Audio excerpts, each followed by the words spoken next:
Hi guys, आप देख रहे हैं फ्लाइंग करियर पॉइंट। दोस्तों, आप सभी का हमारे चैनल पे बहुत बहुत स्वागत है। दोस्तों, कुछ जनरल स्टडी के क्वेश्चन लेकर के आए हैं इम्पोर्टेंट, जो आगामी पीसीएस सीडीपीओ के लिए बहुत ही इम्पोर्टेंट क्वेश्चन है।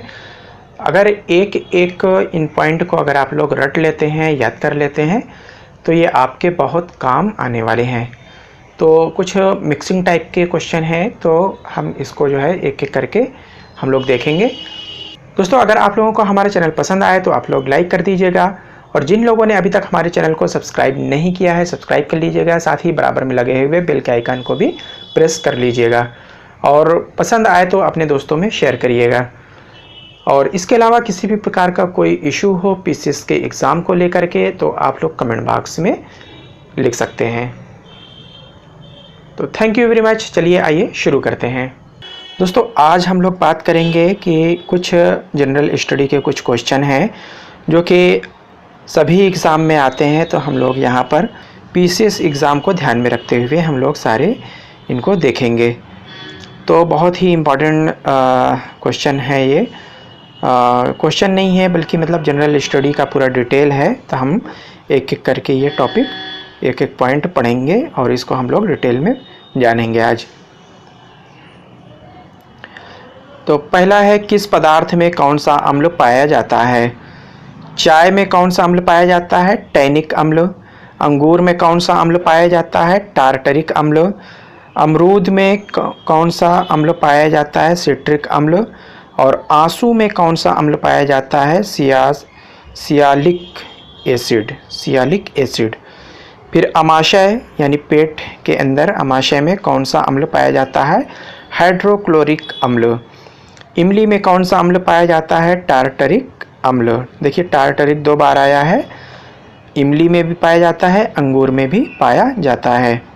नेक्स्ट है, सेब में कौन सा अम्ल पाया जाता है? मौलिक अम्ल। कच्चे आम में कौन सा अम्ल पाया जाता है? सिट्रिक अम्ल। गन्ने में कौन सा अम्ल पाया जाता है? एकोनिटिक अम्ल। चींटी के डंक में कौन सा अम्ल पाया जाता है? फार्मिक अम्ल। नेक्स्ट है, जठर रस में कौन सा अम्ल पाया जाता है? गैस्ट्रिक अम्ल। और टमाटर में कौन सा अम्ल पाया जाता है? सिट्रिक अम्ल। दही में कौन सा अम्ल पाया जाता है? लैक्टिक अम्ल। दूध में कौन सा अम्ल पाया जाता है? लैक्टिक अम्ल। नारंगी में कौन सा अम्ल पाया जाता है? सिट्रिक अम्ल। नींबू में कौन सा अम्ल पाया जाता है? सिट्रिक अम्ल। पालक में कौन सा अम्ल पाया जाता है? ऑक्सैलिक अम्ल। नेक्स्ट है, पेट में कौन सा अम्ल पाया जाता है? गैस्ट्रिक अम्ल। और प्याज में कौन सा अम्ल पाया जाता है? एलिसिन अम्ल। फलों में कौन सा अम्ल पाया जाता है? एसिटिक अम्ल। फोटोग्राफी में कौन सा अम्ल पाया जाता है? ऑक्सैलिक अम्ल। बिच्छू में कौन सा अम्ल पाया जाता है? फार्मिक अम्ल। बैटरी में कौन सा अम्ल पाया जाता है? सल्फ्यूरिक अम्ल। लहसुन में कौन सा अम्ल पाया जाता है? एलिसिन अम्ल। मक्खन में कौन सा अम्ल पाया जाता है? ब्यूटेरिक अम्ल। शराब में कौन सा अम्ल पाया जाता है? एसिटिक अम्ल।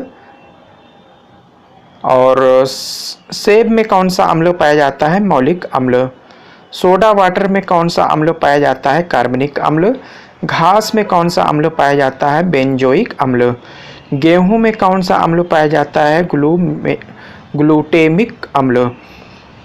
पाचक रस में कौन सा अम्ल पाया जाता है? अमीनो अम्ल। इसके बाद भारतीय संविधान के कौन से कुछ इम्पोर्टेंट अनुच्छेद हैं उनके बारे में जानेंगे हम लोग। तो अनुच्छेद 51 अंतर्राष्ट्रीय शांति और सुरक्षा की बात करता है। अनुच्छेद 51 का मूल कर्तव्य की बात करता है। अनुच्छेद 52 भारत का राष्ट्रपति के विषय में है। अनुच्छेद 53 संघ की कार्यपालिका शक्ति के विषय में बताता है। अनुच्छेद 54 राष्ट्रपति का निर्वाचन। अनुच्छेद 56 राष्ट्रपति का निर्वाचन की रीति क्या है? अनुच्छेद 55 राष्ट्रपति के निर्वाचन की रीति। अनुच्छेद 56 राष्ट्रपति की पद अवधि क्या होगी? अनुच्छेद 57 पुनर्निर्वाचन के लिए पात्रता।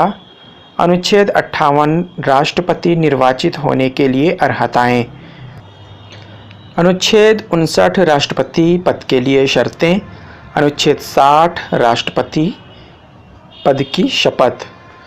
अनुच्छेद 61 है राष्ट्रपति पर महाभियोग चलाने की प्रक्रिया। अनुच्छेद 62 है राष्ट्रपति पद पर व्यक्ति को भरने के लिए निर्वाचन का समय और रीतियाँ। अनुच्छेद 63 है भारत का राष्ट्रपति। अनुच्छेद 64 है उपराष्ट्रपति का राज्यसभा का पदेन सभापति होना।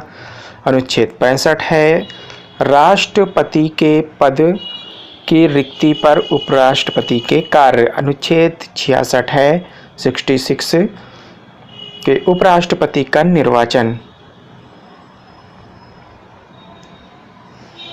अनुच्छेद 67 उपराष्ट्रपति की पद अवधि। अनुच्छेद 68 उपराष्ट्रपति पद की रिक्त पद भरने के लिए निर्वाचन।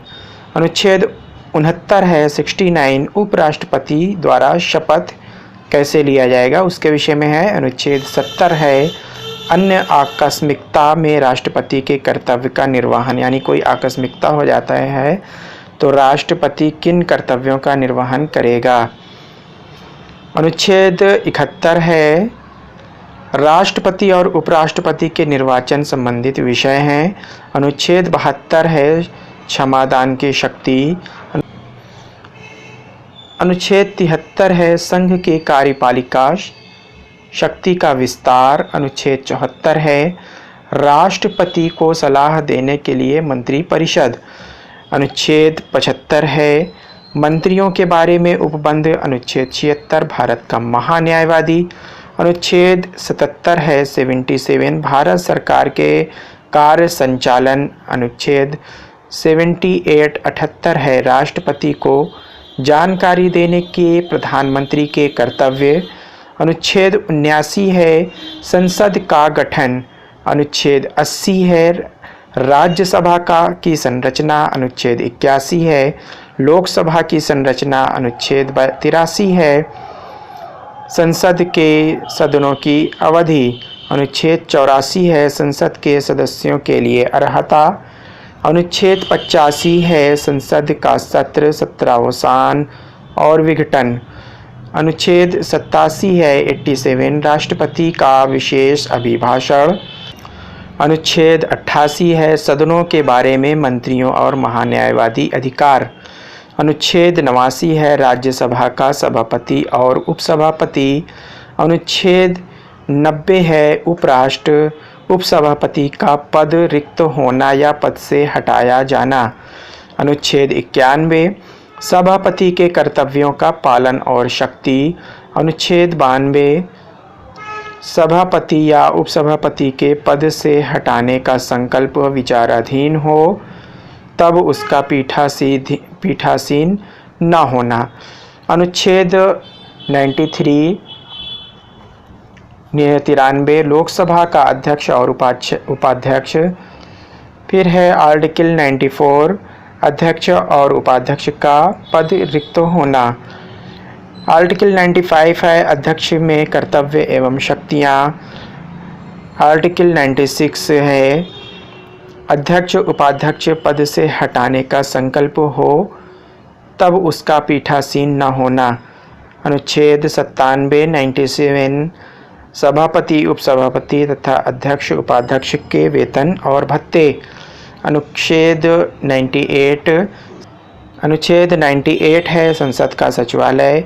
अनुच्छेद 99 है संसद द्वारा शपथ या प्रतिज्ञान।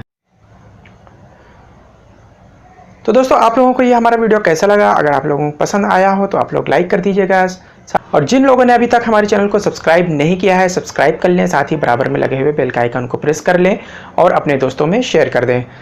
और किसी भी प्रकार का कोई भी इशू हो तो आप लोग कमेंट बॉक्स में ज़रूर लिखिएगा। Thank you very much. I will meet again soon.